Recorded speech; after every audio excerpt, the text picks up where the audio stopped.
येषाम अंत्या इतः, इसका अंत जो होता है माने इस 14 सूत्र का अंत जो है इत है, इत संज्ञक है। हकारादि स्वकार उच्चारणार्थ, हकार आदि में जो आकार है उच्चारण के लिए है। लन मध्य तो इत संज्ञक, और लन मध्य का जो आकार है वो इत संज्ञक है ना। उसके बाद क्या है हलंत्यम, हलंत्यम सूत्र कहता है उपदेश अंत्यम हलित स्यात्, उपदेश में जो अंत हल, अंत्य भव अंत्य, तो उपदेश में जो अंत ऑल उसकी संज्ञा होता है किस सूत्र से, हलंत्यम से, है ना।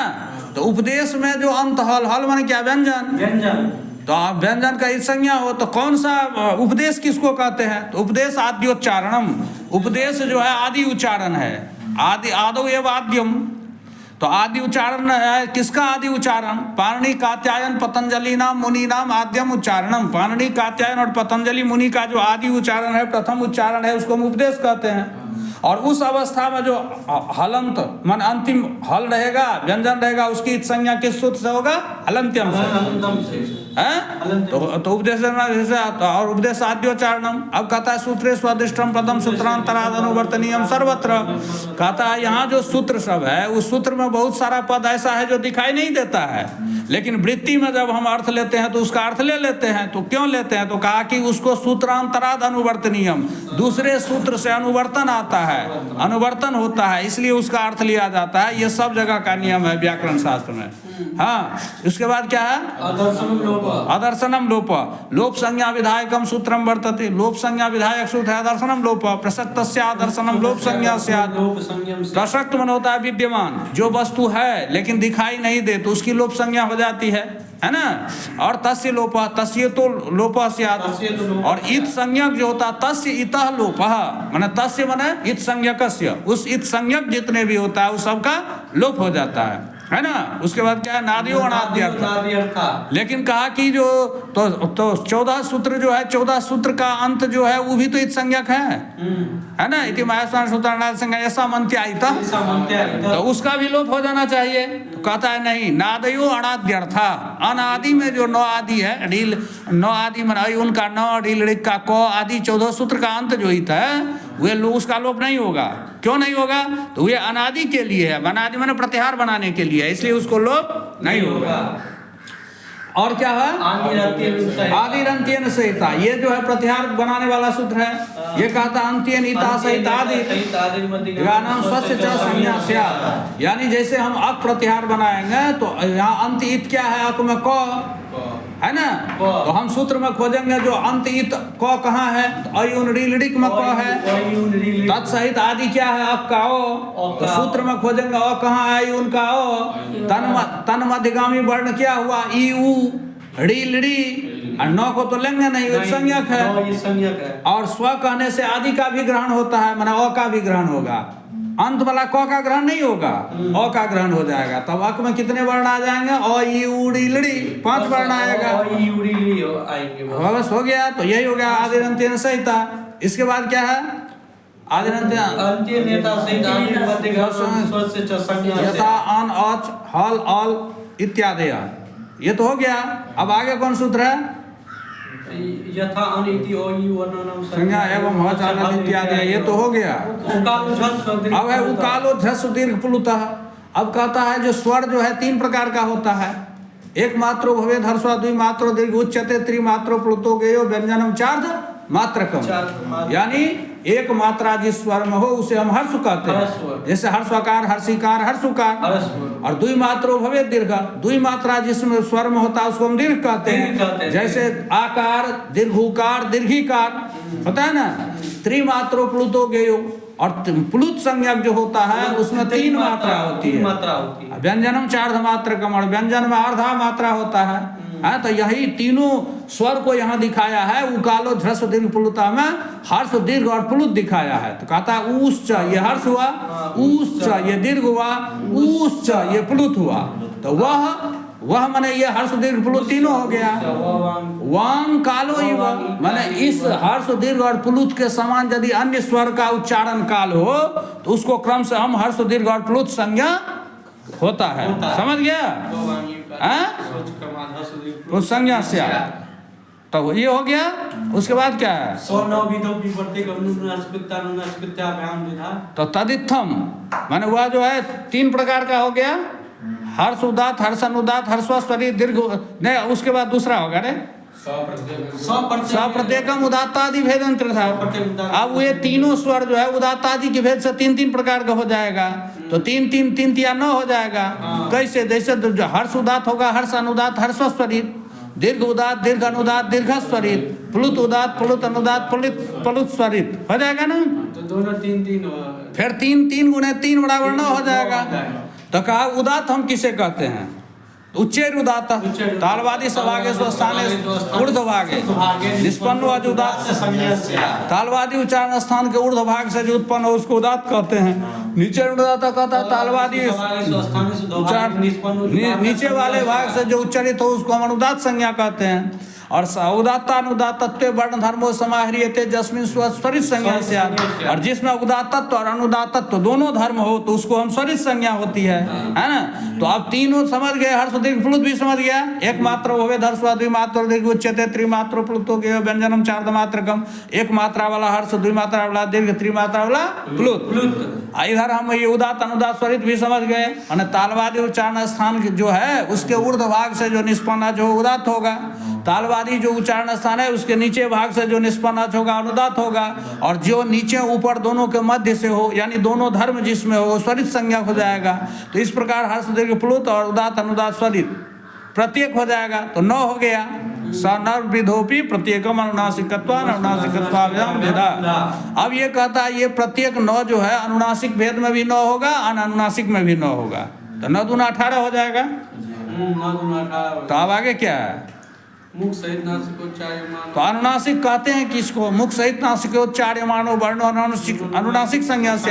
ऐसा अनुनासिक उसको कहते हैं जिस वर्ण के उच्चारण में मुख सहित नासिकास के द्वारा जिसका उच्चारण हो।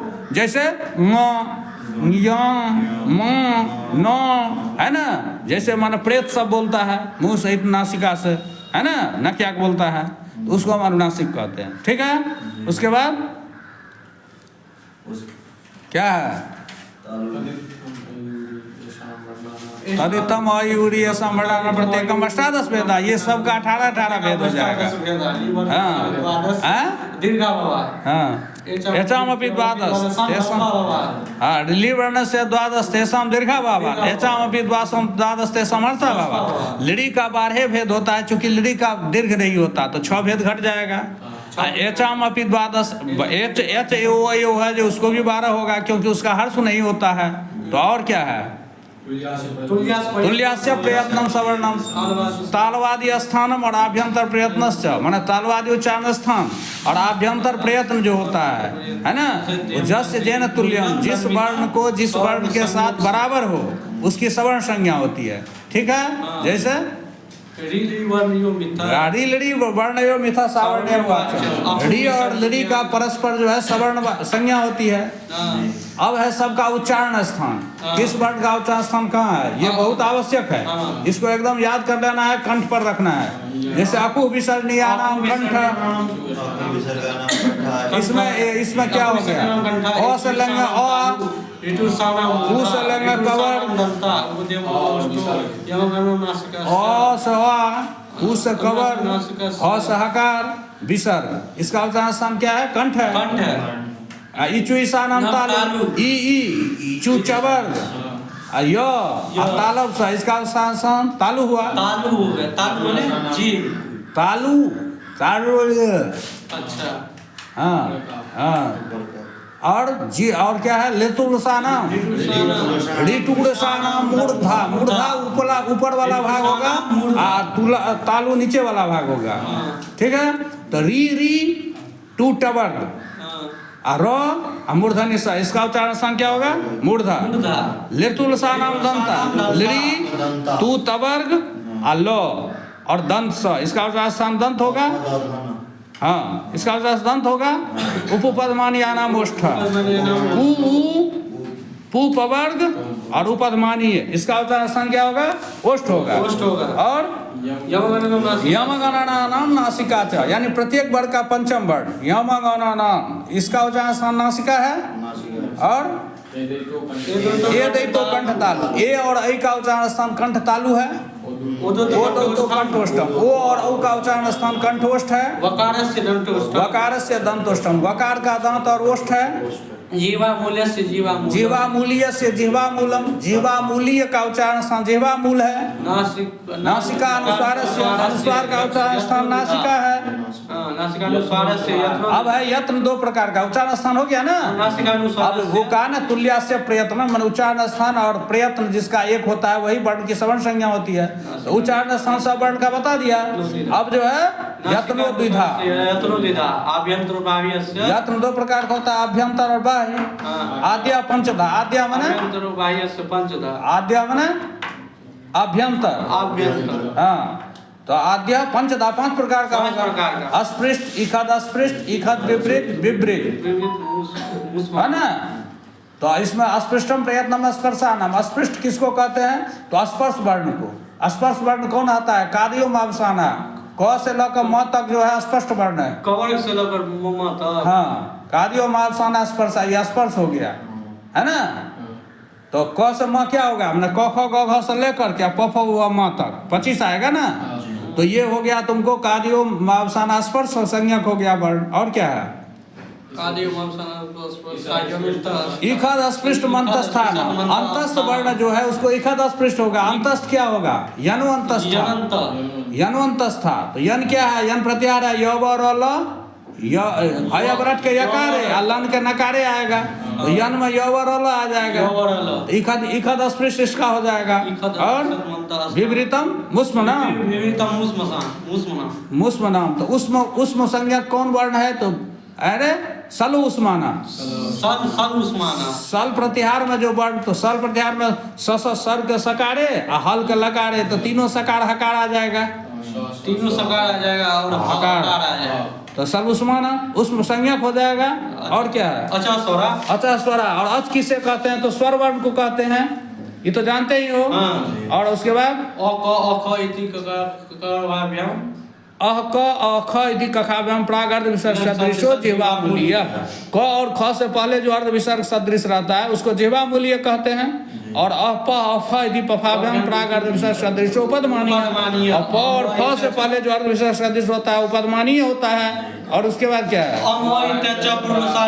अंग अ इति अचः परानुस्वार विसर्गो। अंग अ जो है यहाँ पर में अच के बाद जो है सो अच के बाद ही अनुस्वार और विसर्ग होता है, यानी अनुस्वार और विसर्ग जब भी होगा तो अच के बाद ही होगा, व्यंजन वर्ण के बाद नहीं होता है। ठीक है, चलो और बोलो। अनुदित सवर्ण से चा प्रत्यय, अनुदित सवर्ण से चा प्रत्यय, प्रत्यय प्रत्यय क्या है, प्रतीयते विधीयते इति प्रत्यय। प्रत्यय हम किसको कहते हैं, तो जो प्रतीयते विधीयते जिसका विधान किया जाए उसको हम प्रत्यय कहते हैं। तो अविधीयमान अन्न, अविधीयमान अन्न माने प्रत्यय भिन्न अन्न। और उदित जो होगा, उदित माने हो गया कुचु टुतुपु, ये उदित है, तो इसका क्या हो जाएगा, हाँ तो यहाँ अन्न जो है, यहाँ अन्न लेके अत्रैव अन्न परेण नकारेण, अण प्रत्याहार जो हम बनाते हैं तो चतुर्दश सूत्र में दो जगह न है। कहाँ कहाँ न है, अयुन में भी न है, लन में भी न है। तो जब अन प्रत्याहार बनाएंगे तो दोनों जगह से बना सकते हैं ना, अयुन के नकार से भी हम अन प्रत्याहार बना सकते हैं और लन के नकार से भी हम अन प्रत्याहार बना सकते हैं। तो कहा यहाँ जो आप अन बनाइएगा अत्रैव अन परेण नकारेण, तो यहाँ लन वाला, हाँ तो यहाँ लन वाला न ले लेंगे, हाँ पर नकार क्या है, लने में है, तो अत्रैव अन परेण नकारेण। चलो आगे क्या है, कुचु टुपु एते उदित, कुचु टुतुपि एते उदित है, कुचु टुतुपि ये उदित है, तदेवम अ इत्यष्टादशानां, तो फिर वही हो जाएगा तदेवम अ इत्यष्टादशानां। आकार जो है 18 प्रकार का हो जाएगा, इकार उकार भी, एवं ऋकारोपि, ऋकार 63 हो जाएगा, 63, ऋकारोपि 300, 18 भेद ऋकार का, 12 भेद लिकार का, 18 12 30 भेद हो जाएगा। और क्या है, उसके बाद होगा अनुनासिक नासिक भेदेन यवलाद विधा, अनुनासिक और अनुनासिक भेद से य ब ल जो है दो प्रकार का होता है। और क्या है, तेन अनुनासिका अस्ते दुर्यो संज्ञा, तेन अनुनासिक अनुनासिक भेद से दोनों का दो संज्ञा हो गया। हाँ और तेन अनुनासिका अस्ते दुर्यो संज्ञा, हाँ पर सन्निकर्ष संहिता, वर्णानाम अतिशयिता सन्निधि संहिता, संहितायां संहिता संज्ञा स्यात् संहिता संज्ञा स्यात्। स्यात्। देखो वर्णों की अत्यंत समीपता जो है उसकी संहिता संज्ञा होती है। जहाँ संहिता संज्ञा होगी वहीं पर संधि होगा, ठीक है। तो संहिता संज्ञा संधि कब होता है? जब दो वर्ण समीप रहेगा तभी है ना, अलग अलग रहेगा तो संधि नहीं ना होगा। नहीं। तो अत्यंत समीपता को हम ही संहिता कहते हैं, और जहाँ संहिता होगी वहाँ संधि होगा। तो जैसे वो पढ़ सन्निकर्ष संहिता कहा, वर्णानाम अतिसंहिता सन्निधि संहिता, वर्णों का अत्यंत समीपता जो है उसी की संहिता संज्ञा होती है, और संहिता होगा तभी ये संधि होगा। और क्या है? हलोंतरा संयोगा हलोंतरा संयोग संज्ञा स्यु। हाँ, अच तो संयोग संज्ञा किसको कहते हैं? तो कहता अच भी अव्यवहिता, माने अच के द्वारा अव्यवहित माने व्यवधान रहित, जहाँ पर में अच न हो, माने दो व्यंजन के बीच यदि अच नहीं रहेगा तो संयुक्त हो जाएगा, नहीं हो जाएगा रे।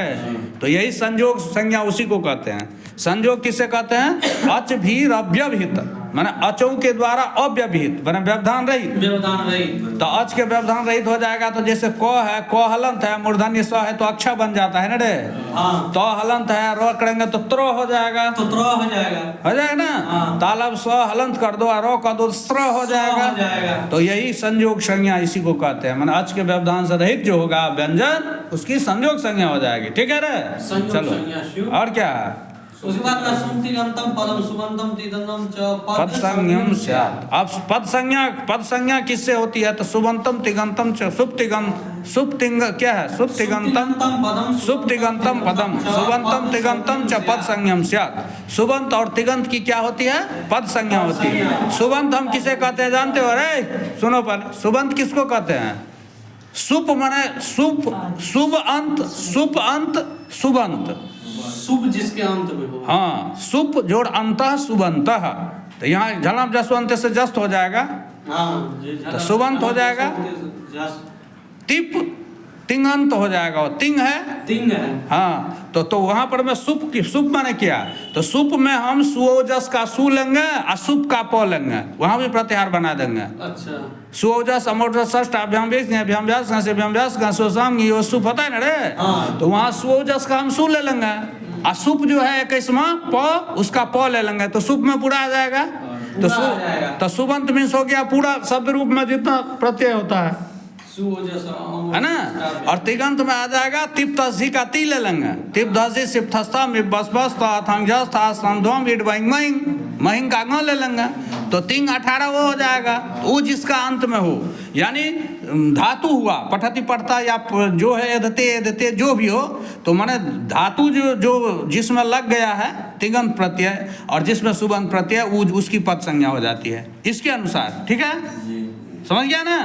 तो इस प्रकार से संज्ञा प्रकरण समाप्त हुआ ना रे।